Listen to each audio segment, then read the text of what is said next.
Noticentro 1, CMI.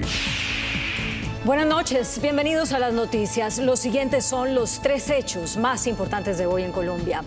Hoy las centrales obreras presentaron su propuesta de reforma laboral en la mesa de trabajo tripartita.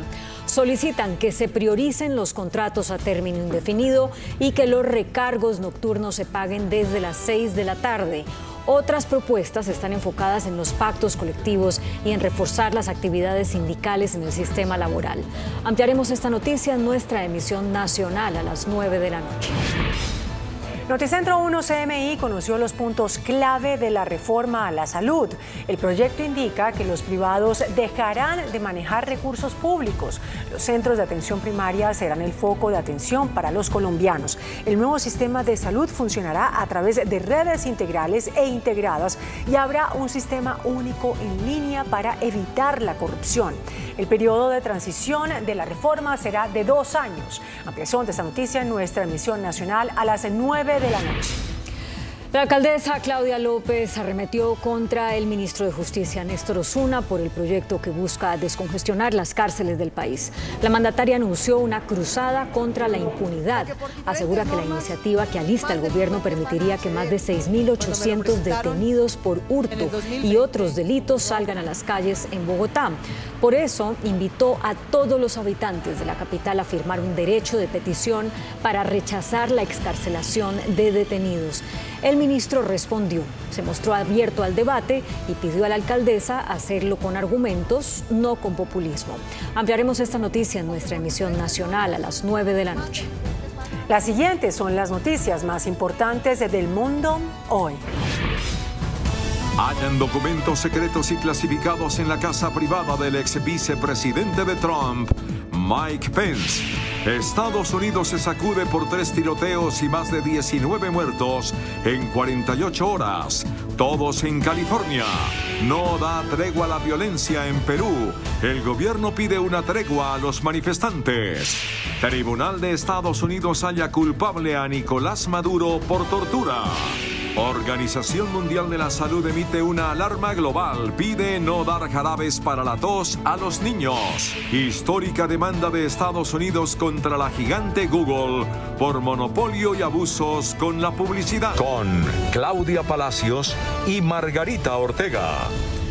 El ex vicepresidente de Estados Unidos, Mike Pence, reveló que fueron hallados documentos clasificados en su casa. Esto aumenta el escándalo sobre la forma en la que los políticos de más alto perfil manejan los documentos secretos del país norteamericano.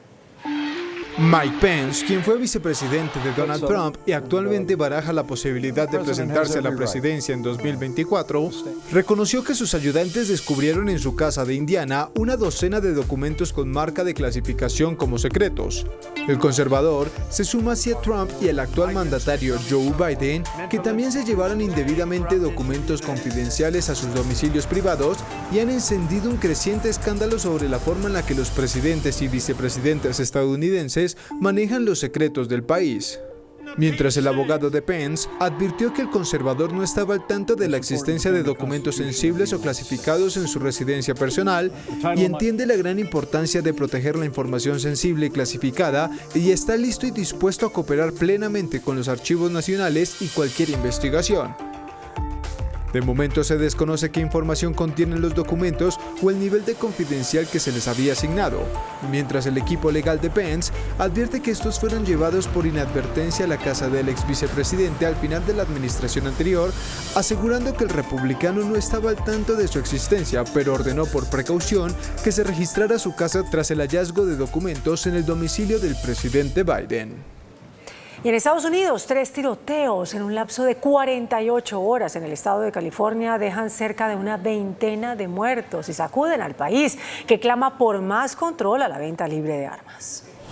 Los tiroteos en Estados Unidos son más comunes de lo que a la población le gustaría. En tan solo 3 semanas del ocurrido de 2023 ha habido 33 tiroteos masivos. El último sucedió en la pasada jornada en Half Moon Bay, una pequeña comunidad costera en el centro de California. Allí murieron al menos 7 personas y una más resultó gravemente herida tras los tiroteos en 2 lugares distintos. El sospechoso, que no fue inmediatamente encontrado, fue identificado como Chun Li Sao, de 67 años, y fue grabado por las cámaras de noticias entregándose a la oficina del alguacil del condado de San Mateo unas 2 horas después del ataque. Zhao was taken into custody without incident, and a semi-automatic handgun was located in his vehicle. Zhao is believed to have acted alone, and there is no further threat to this community. Uno de los tiroteos ocurrió en una granja de setas y otro cerca de una instalación de camiones, aproximadamente a 3,2 kilómetros de la granja. El gobernador de California, Gavin Newsom, tuiteó: Estaba en el hospital con las víctimas de un tiroteo masivo cuando me apartaron para informarme sobre otro tiroteo, esta vez en Half Moon Bay, tragedia tras tragedia. Estos incidentes ocurren menos de 48 horas después de que un hombre armado matara a 11 personas en un estudio de danza cerca de Los Ángeles. Pues el presidente de Estados Unidos, Joe Biden, urgió al Congreso a que apruebe un proyecto de ley que endurezca el acceso a los rifles de asalto como respuesta a las alarmantes cifras de tiroteos en este 2023, año en el que ya se han producido 6 matanzas con armas de fuego en ese país. Advirtiendo que ante el azote de la violencia armada, los estadounidenses exigen medidas más contundentes para controlar esta crisis que se recrudece con los años, el presidente de Estados Unidos, Joe Biden, urgió a ambas cámaras del Congreso a que actúen con rapidez y tomen medidas para mantener seguras las comunidades, escuelas y lugares de trabajo. El mandatario busca que se apruebe un proyecto de ley que endurezca el acceso a los rifles de asalto como respuesta a las alarmantes cifras de tiroteos en el inicio de 2023, año en el que ya se han producido 6 matanzas con armas de fuego. La legislación que prohíbe los fusiles de asalto expiró en 2004 y el Congreso no la ha renovado por falta de acuerdo en el legislativo, pese a la creciente presión nacional para que se endurezca el acceso a las armas de fuego. Esto en gran medida por una férrea oposición de buena parte de los republicanos que alegan el derecho constitucional a la posesión de armas y por décadas han impedido avanzar en una ley para su control. En Perú, la presidenta Dina Boluarte pidió una tregua nacional y entablar mesas de diálogo para apaciguar la fuerte tensión en el país, especialmente con el inicio de la gran marcha contra el gobierno, su gobierno, cuya renuncia es exigida por millares de peruanos desde hace 5 semanas en las que la represión policial y la violencia dejan 46 muertos. Apenas 5 días después de la mega manifestación llamada La Toma de Lima, que reunió en la capital peruana miles de manifestantes llegados desde varias regiones del país y que terminó en fuertes enfrentamientos, Perú ahora afronta la gran marcha nacional contra el gobierno de Dina Boluarte. Los manifestantes exigen la renuncia de la mandataria y el cierre del Congreso, así como la convocatoria a elecciones generales para este año y una asamblea constituyente, propuestas que el Ejecutivo ha considerado inviables y, de hecho, la contundente respuesta del gobierno a la crisis social ya le valió una investigación por genocidio mientras crecen las denuncias de represión policial. Aunque la presidenta Boluarte pidió una tregua nacional y entablar mesas de diálogo para apaciguar las protestas que ya se saldan con al menos 46 muertos. Llamamos a una tregua al Congreso y ahora llamo a mi querida patria a una tregua nacional para poder entablar las mesas de diálogo y, mejor aún, para poder fijar la agenda por cada región. Aunque mantuvo su postura hostil frente a las manifestaciones. Una renuncia, adelanto de elecciones, pasado, ¿qué van a pedir? O sea, para ellos no les contiene nada más que generar el caos, generar la anarquía en el país y en ese caos y en esa anarquía ganar ellos con estos actos ilegales del narcotráfico, la minería ilegal y el contrabando. Boluarte participará mañana en una sesión ante la OEA donde asegura que su intención es informar la verdad en medio de los agudos cuestionamientos internacionales por los presuntos abusos a los derechos humanos cometidos durante las manifestaciones. A nivel nacional, se mantienen los bloqueos, marchas y enfrentamientos, especialmente en el sur del país, que ha sido un foco de gran violencia desde el inicio del estallido social, mientras que en algunas zonas se comenzó a reportar escasez de bienes debido a los bloqueos de carreteras que duran ya más de 2 semanas. Comenzó oficialmente la cumbre de la CELAC en Argentina, en la que el anfitrión Alberto Fernández pidió unidad ante los ataques de la derecha a la democracia. En medio de un férreo operativo de seguridad, jefes de Estado y de gobierno de la región comenzaron a desfilar a partir de las 9 de la mañana de este martes en el Hotel Sheraton en Buenos Aires para participar de la 7ª cumbre de la Comunidad de Estados Latinoamericanos y Caribeños CELAC, que promete algunos choques ideológicos y un puñado de acuerdos comerciales y de cooperación. El presidente argentino Alberto Fernández abrió la cumbre pese a sonadas ausencias como la de Nicolás Maduro, Daniel Ortega, AMLO y Dina Boluarte, pidiendo respeto en la diversidad y defender la democracia de la derecha. Y la democracia está definitivamente en riesgo. Después de la pandemia hemos visto cómo los sectores de ultraderecha se han puesto de pie y están amenazando a cada uno de nuestros pueblos. Y lo que nosotros no debemos permitir es que esa derecha recalcitrante y fascista ponga en riesgo la institucionalidad de nuestros pueblos. Varios países, como los de Uruguay, Paraguay y Chile, denunciaron la situación en Venezuela y el irrespeto a la democracia. Por su parte, Human Rights Watch pidió a los líderes de la CELAC que cuestionen a Cuba y Venezuela por las graves violaciones a los derechos humanos. Una de las figuras centrales de esta cumbre será el presidente de Brasil, Luis Ignacio Lula da Silva, quien volvió al poder por tercera vez y marcó el reingreso de su país a la CELAC, después del portazo de su antecesor Jair Bolsonaro, quien se fue del bloque en 2019. La Organización Mundial de la Salud recomienda no suministrar jarabe para la tos a niños menores de 5 años, pues está investigando si existe conexión entre ese producto para la tos y la muerte de 300 niños. La OMS abrió una investigación para aclarar si existe alguna conexión entre los fabricantes farmacéuticos cuyos jarabes para la tos contaminados con un tóxico están relacionados con la muerte de 300 niños en 3 países. En los últimos 4 meses, al menos 7 países han reportado casos de jarabe para la tos contaminado, entre ellos Indonesia, Gambia y Uzbekistán. El organismo ha puesto el foco de sus pesquisas en las materias primas utilizadas por 6 compañías en India e Indonesia y pretende averiguar si todas ellas las obtuvieron de los mismos proveedores. Las muertes están relacionadas con jarabes para la tos de venta libre que los niños tomaron para enfermedades comunes y que contenían una toxina conocida, ya sea dietilenglicol o etilenglicol. Las investigaciones se basan en niveles inaceptables de toxinas en estos productos. Se baraja también la posibilidad de aconsejar a las familias de todo el mundo reevaluar el uso de jarabes para la tos para niños en general, mientras haya dudas sobre la seguridad de algunos de estos productos. Alemania autorizó el envío de tanques Leopard a Ucrania. Estos tanques, considerados de primera línea por su potencia de fuego, movilidad, blindaje y sistemas, son capaces de enfrentarse a los tanques más avanzados de Rusia y procederán de las existencias del ejército alemán. El gobierno autorizará además las peticiones de otros países para enviar los suyos, como lo ha hecho Polonia, que hoy anunció su requerimiento oficial a Berlín. El Departamento de Justicia de Estados Unidos demandó a Google acusándolo de mantener ilegalmente un monopolio que ha corrompido la competencia legítima en el sector de la tecnología publicitaria. Y es que el Departamento de Justicia, junto a 8 estados, incluidos California y Nueva York, piden a los tribunales que condenen a la empresa californiana por violar la ley de competencia, asegurando que utilizó medios anticompetitivos, excluyentes e ilegales para eliminar o disminuir gravemente cualquier amenaza a su dominio sobre las tecnologías de publicidad digital, por lo que buscan que la hagan pagar por daños y perjuicios mientras piden que se divida su negocio de espacios publicitarios online.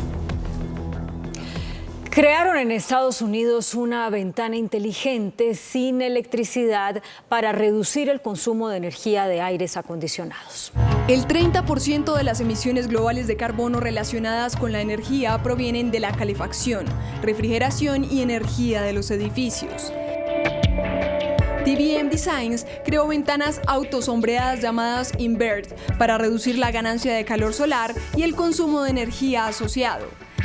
Cada ventana presenta una cavidad de vidrio aislante que contiene pequeñas piezas de termobimetal, una laminación de 2 metales, uno de los cuales se expande con el calor. El efecto es espectacular. Cuando el sol calienta las piezas en forma de pétalos en su interior, giran automáticamente para bloquear la luz mientras permanecen transparentes, lo que reduce las necesidades de refrigeración hasta en un 25%. A diferencia de otras ventanas inteligentes, esta no usa energía. Cuando las pequeñas piezas se voltean, revolotean como mariposas y da a la gente un sentido de naturaleza, que es lo que en última instancia están tratando de proteger. Muy buenas noches. Después de una semana de diálogo en Caracas, representantes del gobierno y del Comando Central del ELN acordaron en la reanudación de los diálogos de paz para buscar primero un acuerdo sobre cese bilateral del fuego.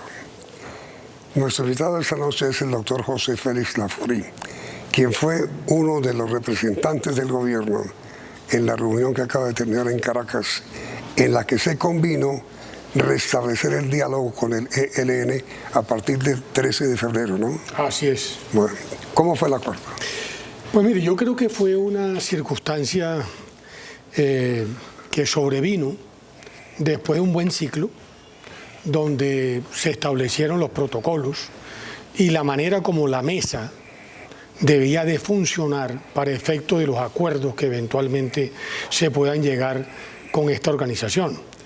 La impresión que yo tengo desde el primer momento es que el Ejército de Liberación Nacional es demasiado sensible a los temas que tienen que ver con las formalidades para llegar a los acuerdos. Para ello, nada existe por fuera de la mesa.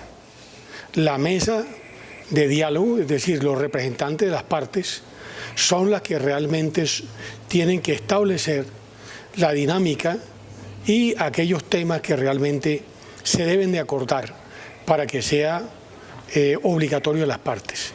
Por consiguiente, este incontrol que el país conoce, no hay que volver sobre ellos, se da precisamente por el tema del cese bilateral, que finalmente terminó siendo suficientemente explicado y en consecuencia superado por parte de la delegación o de ambas delegaciones.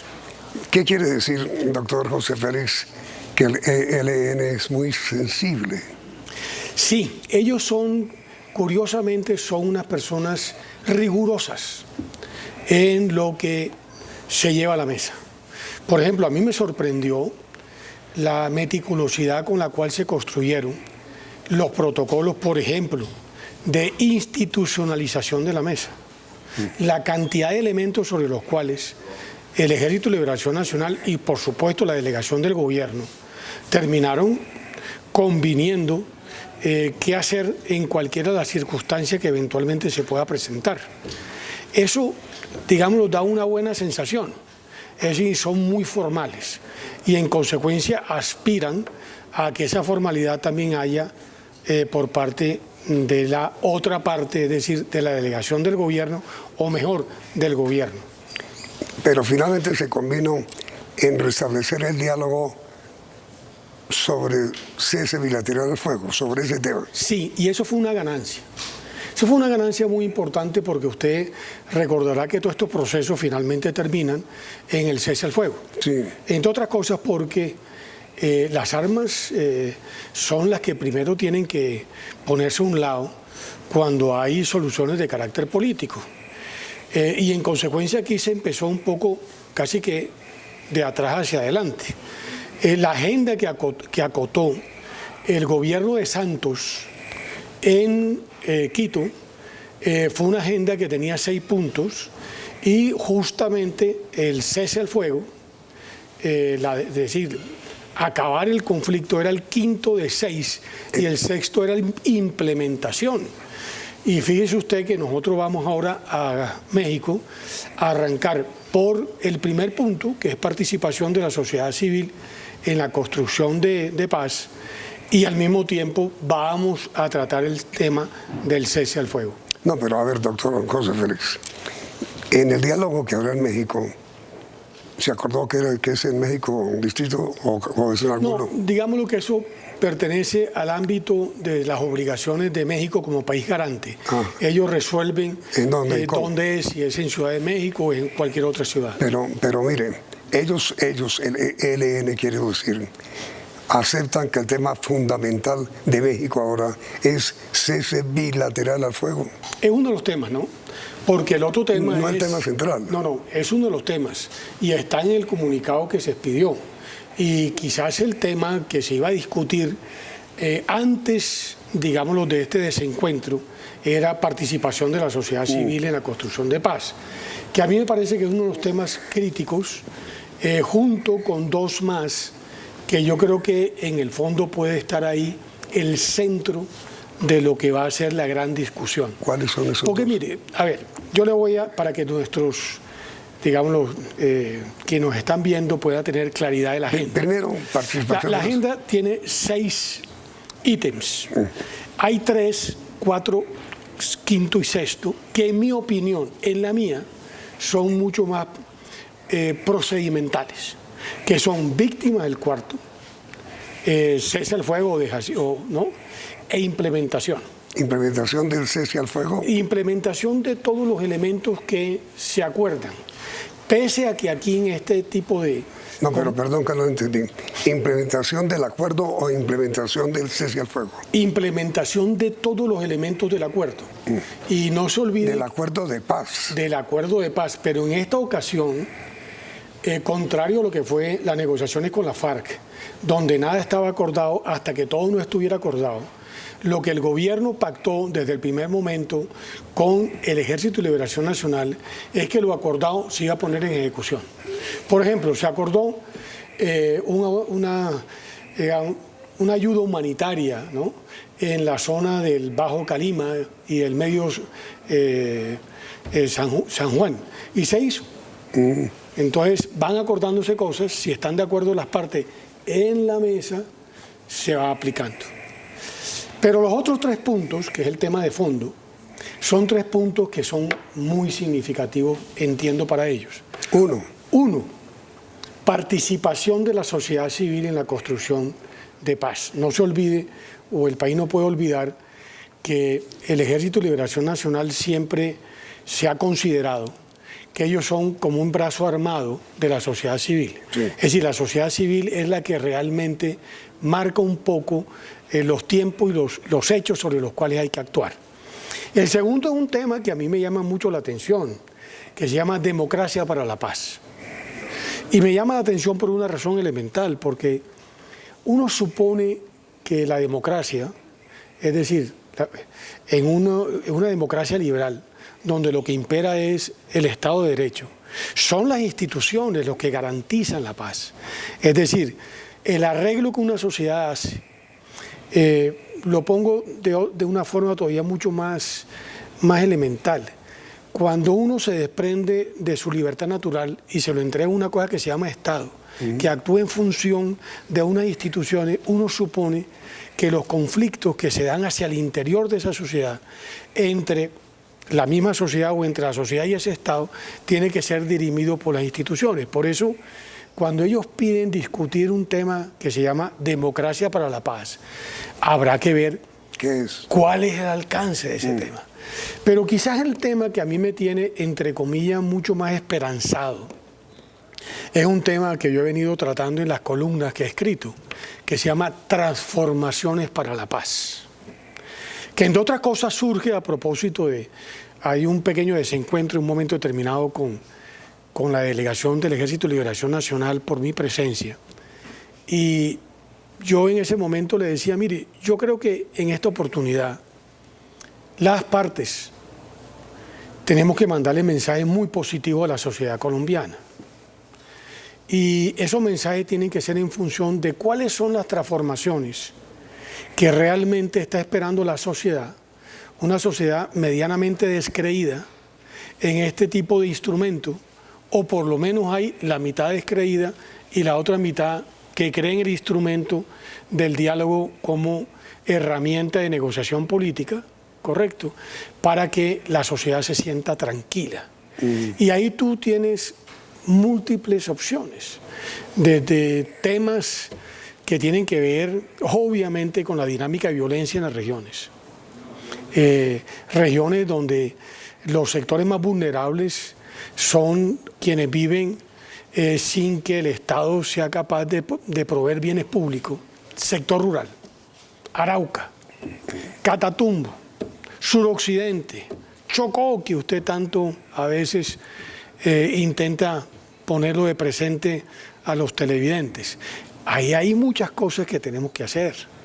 Incluso en ese cruce que fue bien singular, que no quiero contar públicamente cómo fue la dinámica de eso, en un momento determinado Beltrán me dice, es que aquí hay que reconocer los errores. Y yo le digo, sí, claro, ustedes los de ustedes y nosotros los nuestros, como establecimiento. Sí. Y eso cayó bien, porque ahí arrancó una conversación muy interesante, porque se identificaron de lado y lado qué veían ellos que no funcionaba y que veíamos nosotros, por lo menos desde la perspectiva, en este caso personal, porque que veía que tampoco funcionaba.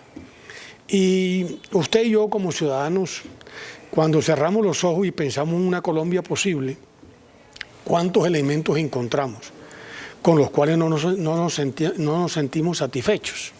Por ejemplo, el tema de la corrupción. O sea, yo creo que aquí hay que elevarle el tono moral, entre otras cosas, a la política, o hay que elevarle el tono moral al país. Es decir, el país no puede seguir en estas, en donde todo se compra, ¿no? Y así como esa y otras muchas cosas más que usted, yo o el que nos está viendo estará totalmente de acuerdo que sí tenemos que hacer un alto en el camino y pensar que la Colombia no puede ser en el futuro igual a la actual. Y si eso es parte de los elementos de transformación, a mí me parece que esta cosa puede ir por un buen camino. Y lo digo y termino con la idea.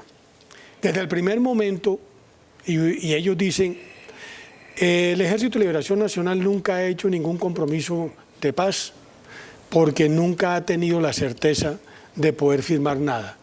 Nosotros cumplimos lo que nos comprometemos, ¿vale? Y la segunda cosa que a mí me pareció también interesante es, no queremos nada para nosotros como organización armada, ¿no? Estamos pensando en la sociedad civil. Ok, si eso es así, aquí... Pero ese ha sido siempre su discurso, ¿no? Ese ha sido siempre su discurso, porque yo que no he sido tan dado a este tema, me ha tocado leer mucho y he encontrado que hay ciertos elementos que más o menos tienen una línea de conducta al margen de las atrocidades que uno ve en las regiones de toda naturaleza, ¿no? Porque quizás una de las cosas que puede terminar conspirando con todo esto, y hoy tuve la oportunidad además de decírselo a algunos compañeros míos de la delegación, es la situación de violencia que se está viviendo en diferentes regiones del país. Sí. ¿No? Lo que usted mencionaba, la Catatumbo, Putumayo, Arauca. Y otras que no salen en los medios de comunicación. Sur de Bolívar, Antioquia. Por una razón que a mí me parece que hay que decírselo al país. Es que todas estas estructuras armadas tienen muchos actores que actúan también por cuenta propia y terminan extorsionando y terminan al mismo tiempo participando de criminalidad y delincuencia común. Por ejemplo, en el caso mío, el abigeato se ha disparado y eso es... ¿Pero de parte del ELN? No. De todas estas estructuras armadas, donde están desde el Clan del Golfo a otra serie de actores que no tienen nada que ver, en este caso, digámoslo, con un actor armado que es parte de esa vieja guerrilla histórica que aprovecha la... Es correcto, pero eso se ha disparado y además es un mensaje que quiero darle al gobierno y a las Fuerzas Armadas. Hay que prestarle mucha atención porque el tema de lo que el gobierno quiere, que va mucho más allá de estos diálogos de paz total, pasa porque todos estos actores, algunos, digámoslo, al margen de las dinámicas criminales de los grupos estos que tienen control territorial están haciendo de las suyas en muchas regiones del país, ¿no? Incluso criminales comunes que entonces se autodenominan sin serlo. Y la verdad es que la información que tenemos nosotros de los comités, de los ganaderos, nosotros tenemos un sistema bastante eficaz de investigación. Sí, porque yo tengo más de 400 comités ganaderos. Yo le voy a dar un dato que lo saben los ganaderos. Yo tengo más de 5.400 grupos de WhatsApp que se manejan a través de una estructura, precisamente para muchos temas que tienen que ver con ganadería, pero también con temas que tienen que ver con seguridad, y estamos totalmente integrados con la Policía Nacional, de lo que está pasando. Sí. Ahora mire, doctor José Félix, quisiera emplear la última parte de esta entrevista, después de comerciales, en hablar informalmente con usted sobre si su pensamiento frente al ELN sigue igual que antes de ser miembro de esta comisión, sobre usted que es, digamos, la antítesis por excelencia de la guerrilla en la comisión dialogante del gobierno, mantiene esa posición que tenía antes de ser miembro de la comisión. Sobre qué le parece a usted Beltrán y su segundo en las conversaciones, ¿qué idea tiene hoy del ELN? ¿Vale la pena hacer la paz? ¿Es necesario hacer la paz? ¿Está usted satisfecho con el diálogo? ¿Cómo son las reuniones cordiales? ¿Qué sensación, qué idea tiene usted del ELN? Hablamos sobre eso.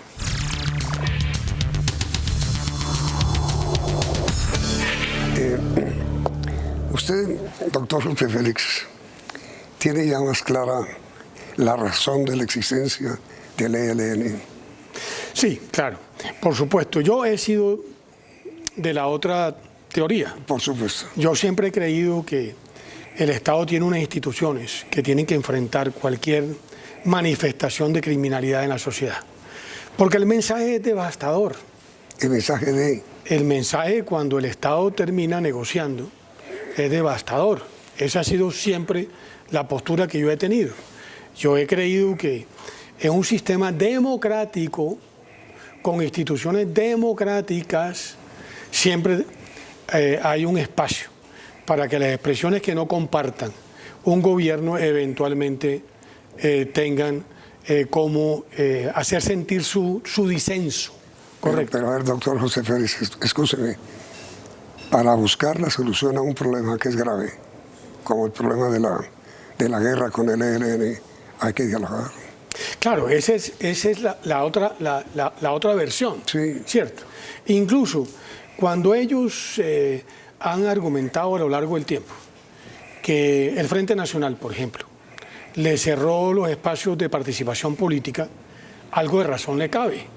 Porque fíjense que FARC, Ejército de Liberación Nacional y las otras organizaciones más o menos nacen en la década de los 60, es decir, plena vigencia del Frente Nacional que arranca en el 58. Ellos no tenían ninguna posibilidad de hacer sentir su disenso en una sociedad democrática. Los Vázquez Castaño y el padre Laín, claro, y el padre Pérez. Y el cura Pérez, etcétera, etcétera. Entonces, por supuesto que me ha tocado meterme un poco y leer. Es decir, digamos que usted está hoy un poco más comprensivo de la posición del ELN, ¿por qué surgieron? No, claro, y por supuesto, y me toca de alguna manera. Yo no creo que uno pueda participar. No, me toca, claro. No puedo participar de un diálogo si yo no tengo un conocimiento claro. Pero digo, usted ya no tiene una idea tan negativa, tan de rechazo frente a la actitud del ELN. La prueba es que estoy en la conversación. Y la prueba, como usted lo decía antes de salir para comerciales, en la mesa, repito, es un escenario muy formal, ¿no? Donde habla uno y después habla el otro. ¿Ah, sí? Sí, eso no es una gallera. No, ¿Pero no son simpáticos? Sí, e incluso debo decir que Beltrán es una persona que tramita incluso los temas más delicados. Es un hombre culto. Sí, y muy formado como lo es Aureliano. A ver, no sé si esto se puede o no decir, pero allá, cuando estamos en la mesa, por lo general habla Beltrán y habla Aureliano. Muy pocas veces hablan cualquiera de los otros integrantes. Ah, ¿sí? En el caso nuestro, como es apenas obvio, contesta Oti, ¿no? Cuando está Danilo, lo hace Danilo. Y en algunas oportunidades lo hace Iván Cepeda, lo hago yo, lo hace María. ¿Pero a usted le dieron palo? No, pero fíjese, en la mesa no. Ha sido muy respetuoso por fuera de la mesa. Ah. Y por fuera de la mesa tuvimos esa conversación cuya introducción hice antes, pero fue muy cordial. Incluso, acuérdense que nosotros, por ejemplo, ahora en Caracas, nosotros estamos en un hotel y yo estaba en otro hotel. Y nos veíamos en la casona. Cuando estábamos en el Hotel Humboldt, ellos tenían unos pisos y nosotros teníamos otros pisos. Y en la mitad garantes, países acompañantes. No, para darle a esta cosa el respeto debido. Porque lo contrario eso se vuelve... Pero por supuesto hay un momento que hay unos break de las conversaciones y el trato, debo de reconocer, es amable. De aquí hacia allá y de allá hacia acá, muy respetuoso. Es decir, incluso son personas que admiten de vez en cuando cierta razón de ustedes. Un gracejo, cualquier cosa de esta. Se vuelven gente común y corriente, por decirlo de alguna forma. O sea, sobre eso de los gracejos, quería preguntarle esto, doctor Laforín. ¿No lo molestaron a usted, especialmente Beltrán, con la actitud de su esposa? Yo sabía que eso no podía faltar, pero fíjese, para que vea usted, es un momento determinado que fueron unas sesiones pues, difíciles, normales, tratando de decir con mucho rigor, con mucho respeto, los argumentos de parte y parte. Al final de un break de eso, que estaba con Pablo Beltrán, se me dice, esto va a salir bien, doctor Laforín. ¿Sí? Pero además de paso, de pronto evitamos que... un divorcio. Un divorcio. O sea, le arreglamos la situación de matrimonio. En fin, no sé, pero diga, por lo pronto, mire, y a mí yo me acostumbré a algo en la vida. Uno no puede hacer nada si no cree en eso. Me he llenado de argumentos. Estoy, digamos, muy esperanzado que la discusión se eleve, que podamos tener una discusión sobre elementos transformadores de la sociedad colombiana. Yo voy a hacer un esfuerzo, además, intelectual, entre comillas, escribiendo sobre el tema en particular, y ya lo hice. Lo está haciendo, sí. Y y ya le entregué a ellos un documento de fondo. ¿A quién? A ellos, ¿no? Que se lo voy a mostrar a la Comisión de Gobierno, el 1, 2 y 3. Perdón, un documento sobre... Sí, yo escribí un tema sobre el dogma nacional, un poco lo que había dicho. Recuerde que yo escribí un artículo sobre Ortega y Gasset y la España invertebrada. Y a partir de allí quise hacer una especie de ensayo de lo que debería ser un poco los propósitos de estos diálogos. Y lo escribí. Y se lo dejé impreso a Pablo Beltrán y se lo dejé impreso a Aureliano, correcto. Y les pedí que para México tuvieran un espacio y lo leyeran. Era un documento suyo. Mío, personal. Ah, ok. Que además no lo conoce todavía la delegación de Colombia, salvo... ¿En dónde? ¿Qué tema? No. Primero es un tema, digamos, de contexto conceptual, ¿no? Y además parte de un elemento que lo conoce, que lo dije, ¿no? Es decir... ¿Los ganaderos lo conocen? No, los ganaderos no lo conocen, no. Es un ¿Ni tema, lo van a conocer? Claro, lo tendrán que conocer en su momento. La opinión pública lo va a conocer. Y la opinión pública lo va a conocer, pero digamos lo que es un tema... ¿Cuándo y cómo? Bueno, lo publicaré. ¿Ah, sí? Porque además es un ensayo. ¿Pero en su columna o cómo? En la columna he dicho cosas, ¿no? Sí. He dicho cosas, pero voy a decir cosas todavía mucho más de fondo, ¿no? Porque yo sí creo que si esto sirve para que hagamos un mejor país, bien merece el diálogo.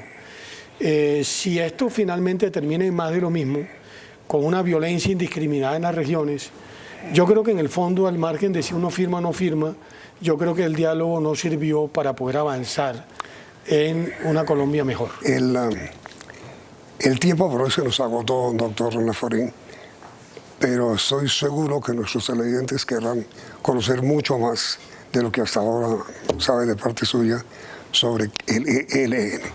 Le voy a hacer una última pregunta cuya respuesta le ruego sea un monosílabo para continuar mañana desarrollándola. La pregunta es, ¿usted sí cree posible que van a lograr la paz con el ELN, sí o no? Aspiro a que sí. Sí. Continuamos mañana. ¿Por qué lo dice? Muchas gracias, doctor José Félix, por esta noche y comenzamos la grabación por el programa de mañana. Gracias, a mí muy amable. A usted muy amable y a ustedes televidentes. Gracias por la sintonía y los esperamos mañana en la segunda parte de la entrevista con el doctor Laforí, miembro de la Comisión de Paz con el ELN. Los invitamos a continuar aquí en Noticentro 1. CMI. Noticentro 1, CMI. Trabajadores piden limitar contratos laborales a término fijo en reforma laboral. Pequeñas y medianas empresas piden gradualidad en cambios laborales. Reforma a la salud tendrá un periodo de transición de 2 años. EPS defienden el sistema actual. Alcaldesa de Bogotá lanza cruzada contra excarcelación de condenados por hurto. Jueza niega libertad a voceros de paz. Magistrados y jueces piden al presidente y al fiscal no mezclar política con el derecho. Jueces denuncian que están trabajando bajo presiones. EPS pagó servicios por pacientes fallecidos. Denuncia Contralor General. Indignante maltrato a niños. Los encadenaban y ataban a una cama. Detienen en Panamá novio de mujer cuyo cuerpo apareció en una maleta. Sigue derrumbe del dólar en el país. Definidos candidatos a los premios Oscar. Con Claudia Palacios y Margarita Ortega. Iniciamos nuestra segunda hora de noticias. Las centrales obreras presentaron su propuesta de reforma laboral. Solicitan que se prioricen los contratos a término indefinido, que los recargos nocturnos se cobren a partir de las 6 de la tarde y hasta las 6 de la mañana del día siguiente y que se respeten los pactos colectivos. En este documento están los 48 artículos que conforman la propuesta de reforma laboral del movimiento sindical. Piden contratación a término indefinido, limitando las modalidades a término fijo y por obra o labor. Reducción de la informalidad laboral, que prime el contrato realidad sobre formas atípicas de relación de carácter civil. Segundo, que se construya una política de trabajo decente, que haya igualdad de salarios entre hombres y mujeres en el sector privado. En el documento priorizan la derogatoria de la Ley 789 del 2002 e inician los pagos de recargo nocturno desde las 6 de la tarde hasta las 6 de la mañana y que el contrato de aprendizaje tenga un salario y seguridad social. En los puntos colectivos solicitan tiempo remunerado para actividades sindicales, retención y pago de cuota por beneficio de convención colectiva a la organización sindical y derecho a la negociación colectiva. Hay unas recomendaciones del Comité de Libertad Sindical, del Comité de Asuntos Laborales y Sociales de la OCDE, en el sentido que no pueden haber pactos colectivos donde haya una organización sindical. Eso es uno de los principios que planteamos en nuestras propuestas. Dignificación del trabajo rural y licencia paternal flexible hacen parte de la propuesta. Por su parte, la presidenta de la Asociación de Pequeños y Medianos Empresarios, Rosemary Quintero, pidió que los cambios que se deben hacer en materia laboral se apliquen de manera gradual. Una reforma laboral equitativa para mantener la generación de empleo es en lo que insisten los empresarios del país que participan de la mesa tripartita. Contrato de prestación de servicios es presentar propuestas, porque si bien es cierto el gobierno hoy es el principal contratista con este clase de contratos, también es cierto que el mismo gobierno necesita una gradualidad para poder hacer esa transformación. Desde el sector empresarial es de pronto con los inspectores acompañar. Propuestas como el recargo nocturno desde las 6 de la tarde no la rechazan, pero piden gradualidad. Dentro de las preocupaciones debe darse algunos temas una gradualidad, por ejemplo, todo lo que es recargos nocturnos, nosotros reconocemos que está suspendida la ley o se modificó, no suspendida, se modificó. El 30 de enero, empresarios y centrales presentarán sus propuestas de reforma pensional, un proyecto que adelantan también desde la cartera de trabajo. Y otro proyecto que se está terminando de diseñar es el de la reforma a la salud. Pedro Santana, vocero de la Comisión de Seguimiento sobre el Derecho a la Salud, dijo que la aplicación de los cambios al sistema se hará con un periodo de transición de 2 años. Pedro Santana, vocero de la comisión que trabajó en la construcción del proyecto de reforma a la salud, habló de los puntos claves del documento entregado al presidente Gustavo Petro. Uno de los temas polémicos es que el Estado no girará más recursos públicos a las EPS. La ADRES, que es la administradora de recursos, se encargará de girar lo necesario a las que serán las redes integradas e integrales de salud. ¿Con quiénes se crea? Con la red hospitalaria pública y la red hospitalaria privada. Este no es un proyecto estatizador, no es que va a desaparecer la iniciativa privada en el sector de la salud. Los centros de atención primaria serán la puerta de entrada al sistema de salud y el periodo de transición de la reforma será de 2 años.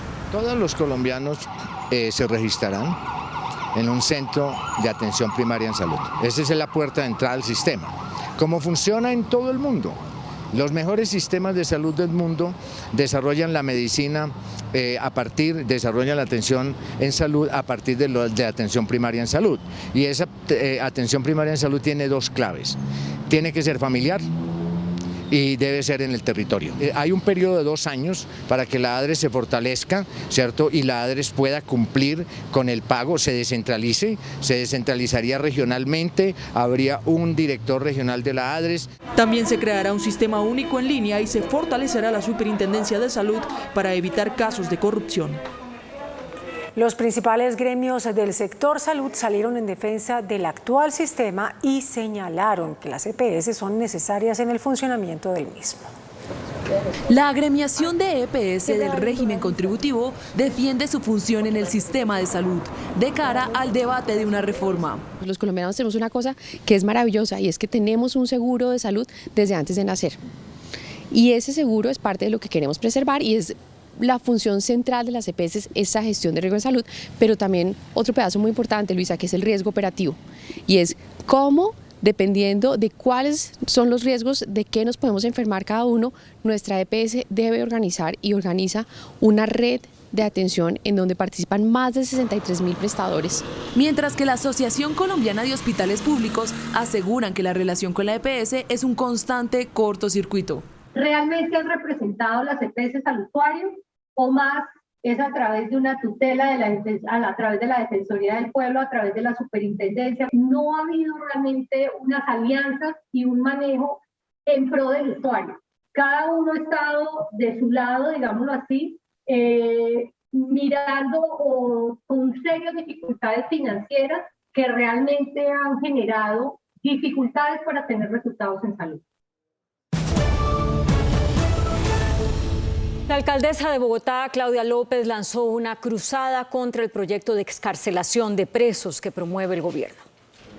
La alcaldesa Claudia López arremetió contra el proyecto del ministro de Justicia que busca deshacinar las cárceles del país, otorgando beneficios a los detenidos, como permisos especiales para trabajar, libertades sin cumplimiento de la pena o incluso casa por cárcel. Quiero alertar a la ciudad de Bogotá y pedirle a la ciudadanía que nos unamos contra la impunidad. Si se aprueba el proyecto de ley del ministro de Justicia, hasta 6.895 delincuentes podrían salir impunemente de las cárceles que hay en la ciudad de Bogotá. Eso no lo va a aceptar esta alcaldesa. Por eso invitó a los capitalinos a firmar esta carta a modo de derecho de petición para rechazar la iniciativa del gobierno nacional. Solo una masiva movilización ciudadana va a cuidar a Bogotá y va a cuidar a todo Colombia de la impunidad. Pues firmaría la carta diciendo que no saquen a los delincuentes de las cárceles. Yo creo que si están en las cárceles deberían seguir en las cárceles. No es justo que les den liberación cuando han cometido un delito, o sea, ¿por qué los van a premiar? Más inseguridad en las calles, más delincuencia, volverían a hacer lo mismo. Algunos de los beneficiados serían los condenados por hurto, que es el delito que más afecta a los capitalinos. Por eso se crearán 7 comandos especiales en Transmilenio, Corabastos, zonas de rumba, el centro de Bogotá, entre otros lugares. Combinados, no solo de policía, sino de policía y de personal de la alcaldía, para concentrarnos en ciertos temas o en ciertas zonas que requieren mayor atención. Este martes, la alcaldesa oficializó el nombramiento del general en retiro Óscar Gómez Heredia, excomandante de la Policía de Bogotá, como nuevo secretario de Seguridad. Desde Paipa, donde participa en la cumbre del Pacto Histórico, el ministro de Justicia, Néstor Osuna, defendió la reforma a la justicia y respondió a las críticas de la alcaldesa Claudia López al proyecto de excarcelación de presos.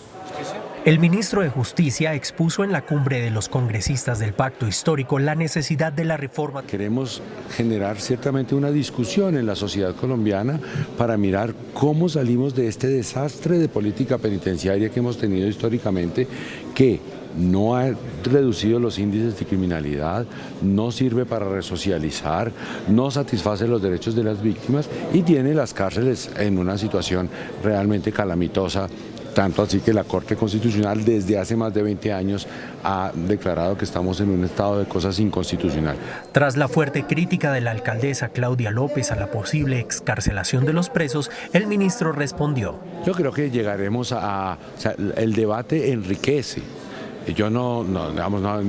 Yo creo que un debate más racional, con deliberación sobre cada artículo, sobre cada propuesta, va a ser muy sano. Así que bienvenido al debate. La opinión de la alcaldesa siempre será respetable, yo siempre la tendré en cuenta. Finalmente, el ministro manifestó que el IMPEC tendrá reformas para erradicar la corrupción y tener un sistema carcelario más moderno. Una juez negó nuevamente la libertad a una integrante de la primera línea, delegada como vocera de paz por el gobierno. Se trata de Daniela Pérez, quien tendrá que continuar detenida.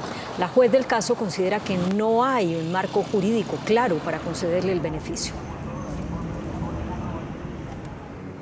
El presidente de la Corporación de Jueces y Magistrados de Colombia, Hermes Darío Lara, le pidió al presidente Petro y al fiscal Francisco Barbosa que no sigan mezclando la política con el derecho. Creo que el presidente Petro y el fiscal general de la Nación requieren unas clasecitas de derecho. Con esta afirmación, el magistrado del Tribunal Superior de Bogotá y presidente de la Corporación de Jueces y Magistrados, Hermes Darío Lara, entra en la controversia que sostienen el presidente y el fiscal general. El presidente de la República porque no cabe en primera línea en la ley 2272 y porque el fiscal tampoco ha leído la ley 2272 en la que se homologan los tratamientos que se le deben dar tanto a los grupos armados al margen de la ley de carácter político como a los de carácter de alta delincuencia o delincuencia de alto impacto. El magistrado Lara lamenta que el presidente y el fiscal le metan política al derecho. El derecho no puede ser manipulado de la manera como lo están haciendo tanto el fiscal como el presidente para obtener y perseguir sus ideas políticas, sus ideas de contenido eminentemente político. El magistrado admite que el presidente Petro tiene razón en la controversia sobre la suspensión de órdenes de captura de los jefes del Clan del Golfo. Sí tiene facultad el presidente de la República para pedir la suspensión de las órdenes de captura de esa clase de dirigentes que él considere que con los que pueda hacer negociación o acercamientos para la paz total. El magistrado Lara dice que la ley de orden público es una ley mal hecha y que pone a los jueces a remediar los errores de los legisladores. Los administradores de justicia en Colombia se sienten presionados por funcionarios del Estado y por grupos armados ilegales, haciendo difícil el cumplimiento de su labor. Eso fue lo que aseguraron a Noticentro 1 CMI los dirigentes sindicales de la rama, Luis Fernando Tálvaro y Freddy Machado. Luis Fernando Tálvaro es el representante de los trabajadores de la rama judicial ante la Comisión Interinstitucional del sector y en forma enfática hace un llamado al presidente Petro y al fiscal Barbosa para que tramiten sus diferencias en privado y no a través de los medios de comunicación. El señor Tálvaro reconoce que los administradores de justicia en Colombia están bajo presiones. Si alguna autoridad no está de acuerdo con una decisión judicial, se establezcan los mecanismos, recurran a los mecanismos establecidos y se eviten esas presiones indebidas hacia los jueces de la República. Por su parte, el presidente Nacional Judicial, Freddy Machado, reconoce públicamente que trabajan en un ambiente difícil. Para los administradores de justicia en Colombia, el ambiente está enrarecido, pues el Ejecutivo toma políticas públicas que no han sido divulgadas con suficiencia. Esto se debe quizás a la polarización en la que está el país. Los sindicatos de la rama judicial darán mañana una rueda de prensa para presentar sus preocupaciones por la decisión del Consejo Superior de la Judicatura de suspender el acuerdo de teletrabajo en la justicia. Desde el Chocó, el Contralor General Carlos Hernán Rodríguez denunció el hallazgo de irregularidades por 65.616 millones de pesos en la EPS en liquidación Medimás. Advierte que cobraron servicios por pacientes fallecidos. La Contraloría imputó a exdirectivos de Medimás por la presunta pérdida de más de 62.588 millones que se habrían pagado a contratistas con finanzas débiles y procesos de liquidación, y 46 millones de pesos que se giraron por servicios a pacientes muertos. Frente al universo de la cifra puede que no sea significativo, es algo más de 45 millones de pesos. Sin embargo, nosotros referimos esta circunstancia porque estamos requiriendo muchísimo la intervención de la Registraduría Nacional del Estado Civil, la verificación en la trazabilidad de la información. Y sobre noticias locales sobre el Hospital Regional San Francisco de Asís de Quibdó, el Contralor anunció una sanción fiscal por 22.500 millones de pesos en contra de la exgerente liquidadora Blanca Elvira Cortés, porque aparentemente no cobró unos dineros necesarios para el funcionamiento del centro hospitalario. Se evidenciaron fallas en diferentes etapas de lo que se constituyó en ese proceso de liquidación, fallas en planeación. El ente también abrió una investigación por 9.200 millones por deficiencias en la construcción del Teatro del Chocó. César Conto Ferrer. Fue abatido en el sur de Bolívar, alias Visaje, uno de los líderes del ELN en esa región. Alias Visaje, el más sanguinario líder del ELN que operaba en el departamento de Bolívar, fue abatido por las fuerzas militares. Se registró la muerte de Luis Gabriel Sea Bernal, alias Visaje, cabecilla del Frente de Guerra José Antonio Galán del ELN. Responsable de asesinatos de líderes sociales, de secuestros y extorsiones, un prontuario criminal de 13 años. También sumaba con su participación en actos terroristas en contra de miembros de la fuerza pública en los que se emplearon artefactos explosivos improvisados. Los operativos ofensivos se mantienen contra el ELN ante el no acuerdo de un cese del fuego bilateral. A una guarnición militar en Fusagasugá fue trasladado el detenido conductor de la Unidad de Protección Manuel Antonio Castañeda, sorprendido con un cargamento de droga y quien además afirmó que transportó al narco alias Matamba. Noticentro 1 CMI habló con el director del IMPEC, coronel Daniel Gutiérrez, quien reveló cómo fue el traslado del cómplice que había movilizado a alias Matamba tras su fuga de la cárcel a Picota y quien tras su captura se le acusó de transportar un robusto cargamento de cocaína dentro de una camioneta de la UNP. Esta persona manifestó que se sentía en riesgo toda vez que él manifiesta que participó en la fuga de alias Matamba. Entonces él manifestaba que no se sentía seguro en ninguna cárcel del IMPEC, razón por la cual se hizo una solicitud para que fuera recibido en un establecimiento de reclusión militar y efectivamente así fue. Dio a conocer que un grupo especializado creado por él para combatir la corrupción dentro del IMPEC ya investiga a varios funcionarios de alto rango. No son menos de 50 personas que están siendo investigadas en temas penales y en temas disciplinarios. El coronel Gutiérrez entregará resultados de corrupción en 3 meses. Continúan los bloqueos en Santander por manifestantes que rechazan la aprobación de una licencia a una empresa minera. 24 horas completó bloqueada totalmente la ruta del Sol hacia Barrancabermeja por la protesta que adelantan ambientalistas y habitantes del Magdalena Medio exigiendo que se revoque la licencia ambiental de la empresa Colco para explotar a cielo abierto. La situación ha generado problemas en el ingreso y la salida de alimentos desde Bucaramanga hacia el Magdalena Medio. Encontramos múltiples fallas de esa licencia. La decisión del ministerio, por lo tanto, es que va a demandar la nulidad de esa licencia para la empresa Colco que se entregó allá en el Carmen de Chucurí. En la central de abasto se redujo el número de despachos, varios vehículos están parqueados. Hasta las 6 de la mañana salen alrededor de unas 900 a 1000 toneladas de productos. Hoy se me redujo casi un 40% y me salieron hacia ese momento alrededor de unas 650 toneladas. El otro bloqueo que se mantenía en el norte de Bucaramanga fue levantado esta tarde parcialmente y ya están circulando vehículos. La policía de Panamá capturó a John Poulos, el ciudadano extranjero señalado de asesinar presuntamente a la joven DJ Valentina Tres Palacios. Autoridades de Panamá confirmaron que John Paul, novio de Valentina Tres Palacios, reconocida DJ de Bogotá, que fue encontrada dentro de una maleta azul en un contenedor de basura, fue capturado preventivamente por ser el principal sospechoso del homicidio de la joven.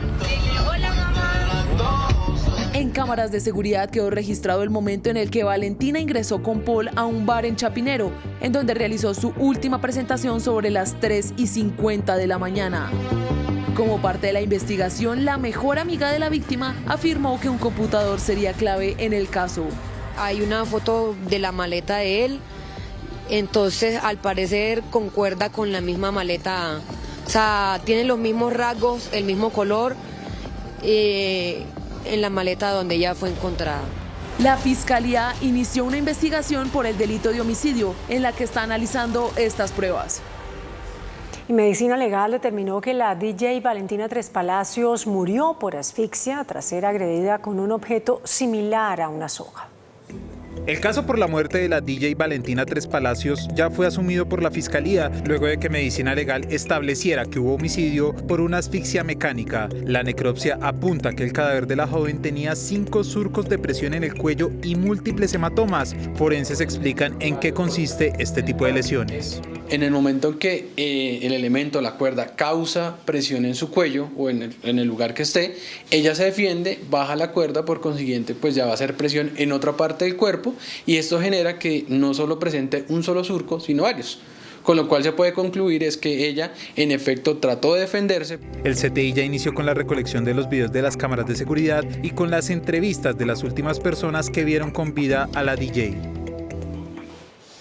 El presidente de la Federación de Ganaderos, José Félix Laforí, aseguró esta noche que es un buen paso la decisión del gobierno y del ELN de estudiar como punto prioritario en la próxima ronda de negociaciones el cese bilateral del fuego. El representante del gremio de los ganaderos colombianos, José Félix Laforí, durante el programa Pregunta Yamid, que se transmitió esta noche a las 8:30, calificó de muy positivo el balance de la reunión extraordinaria que sostuvieron el gobierno y el ELN en Caracas, donde acordaron continuar las negociaciones de paz a partir del 13 de febrero en México, y uno de los 2 primeros puntos será el cese del fuego bilateral. Yo creo que esa fue la gran ganancia de Caracas, porque un tema que iba a tratarse mucho más adelante, finalmente se anticipa, y lo que el país no quiere es lo que nos está sucediendo. Mira, la situación de orden público en la región es verdaderamente crítico. Lo estamos viviendo, lo vivo permanentemente, vivo asediado de los mensajes de los ganaderos en todas partes que me están llamando la atención de situaciones de orden público lamentables. El presidente de Fedegan se mostró optimista en que podrá haber avances importantes en la próxima reunión del gobierno y el ELN para un tema urgente y necesario como es el cese del fuego.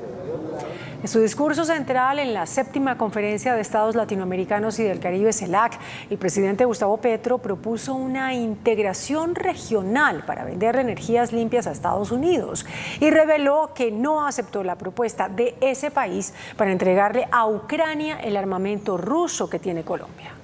En viaje relámpago, el presidente Gustavo Petro llegó hoy hasta Argentina para participar en la 7ª cumbre de la Comunidad de Estados Latinoamericanos y del Caribe, que contó con el regreso de Brasil.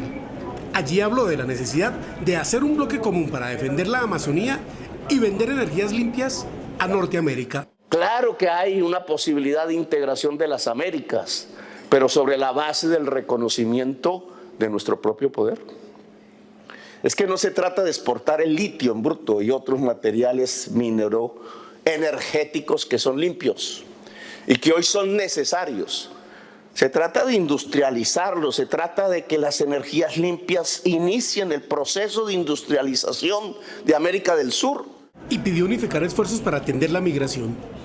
Le he propuesto al presidente de México, López Obrador, que en México hagamos una conferencia latinoamericana y del Caribe sobre migración. La migración tiene como causa también, así no lo veamos explícitamente, la crisis climática. Es que si los pueblos se quedan sin agua y sin comida, van al norte. Salió en defensa del presidente de Perú, Pedro Castillo, apresado. ¿Por qué presidentes elegidos popularmente hoy están presos cuando deberían estar en esta mesa? Y clamó por la libertad de los presos políticos. Si llegamos al poder desde las izquierdas no es para encarcelar derechas. En América Latina no tiene que haber un solo preso político. Y reveló el presidente que la comandante del Comando Sur de los Estados Unidos, la general Laura Richardson, le pidió que el armamento militar que tiene Colombia, que le compró a Rusia en su momento y al que no le puede hacer mantenimiento hoy, le sea entregado a Estados Unidos para que este país se lo dé a Ucrania. Yo le dije que nuestra Constitución tiene como orden en el terreno internacional la paz.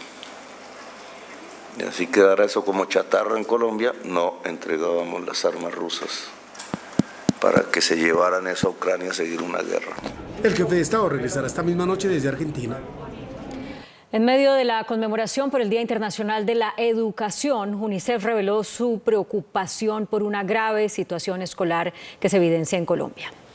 Hoy tenemos en América Latina y en el mundo una alerta grandísima, y es que 2 de cada 3 niños de 10 años no pueden leer un texto simple o entenderlo. El Fondo de Naciones Unidas para la Infancia lanzó una alerta en Colombia ante preocupantes índices en el aprendizaje de niños como en adolescentes. 50% de los adolescentes no lograban los desempeños mínimos en lectura.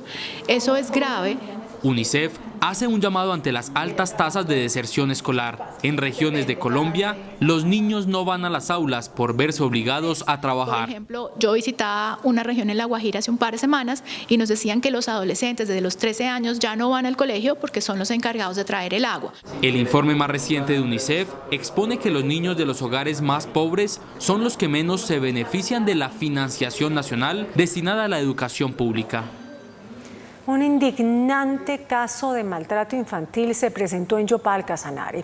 3 menores de edad fueron encontrados encadenados a una cama.